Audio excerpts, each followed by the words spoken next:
ಸ್ನೇಹಿತರೆ, ರಾಜಕೀಯ ಅಂದರೆ ಕೇವಲ ಚುನಾವಣೆಯಲ್ಲ, ಅದೊಂದು ಚೆಸ್ ಆಟ. ಇಲ್ಲಿ ಯಾರು ಯಾವಾಗ ರಾಜರಾಗ್ತಾರೆ, ಯಾರು ಯಾವಾಗ ಮಂತ್ರಿ ಆಗ್ತಾರೆ, ಯಾರ ಕುರ್ಚಿ ಯಾವಾಗ ಉರುಳುತ್ತದೆ ಅಂತ ಊಹಿಸೋಕ್ಕೂ ಸಾಧ್ಯವಿಲ್ಲ. ಅಂದರೆ ಅದೇ ಅವಧಿಯಲ್ಲಿ, ಅದರಲ್ಲೂ ಇತ್ತೀಚಿನ ದಿನಗಳಲ್ಲಿ ದೇಶದ ಪ್ರಭಾವಿ ಮುಖ್ಯಮಂತ್ರಿಗಳು ತಮ್ಮ ಸ್ಥಾನಕ್ಕೆ ದಿಢೀರ್ ಅಂತ ರಾಜೀನಾಮೆ ಕೊಟ್ಟರೆ ಅರ್ಥ ಏನು ನೋಡಿ. ಹೌದು, ಕರ್ನಾಟಕದ ಇತಿಹಾಸದಲ್ಲೇ ಅತಿ ಹೆಚ್ಚು ಕಾಲ CM ಆಗಿ ಇದ್ದ ಸಿದ್ದರಾಮಯ್ಯನವರು ಮೇ 2026 ಹೊತ್ತಿನಲ್ಲಿ ಹೈಕಮಾಂಡ್ ಆದೇಶದ ಮೇರೆಗೆ ದಿಢೀರ್ ಅಂತ ರಾಜೀನಾಮೆ ನೀಡಿದ್ದಾರೆ.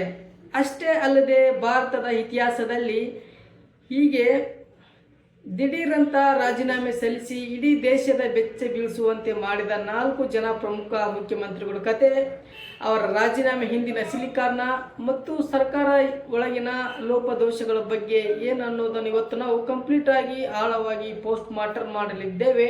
ವಿಡಿಯೋ ಸ್ಕ್ರಿಪ್ಟ್ ಮಾಡದೆ ಕೊನೆವರೆಗೂ ನೋಡಿ, ಯಾಕಂದರೆ ಕ್ಲೈಮ್ಯಾಕ್ಸ್ ನಿಮ್ಮನ್ನು ಶಾಕ್ ಮಾಡುತ್ತದೆ.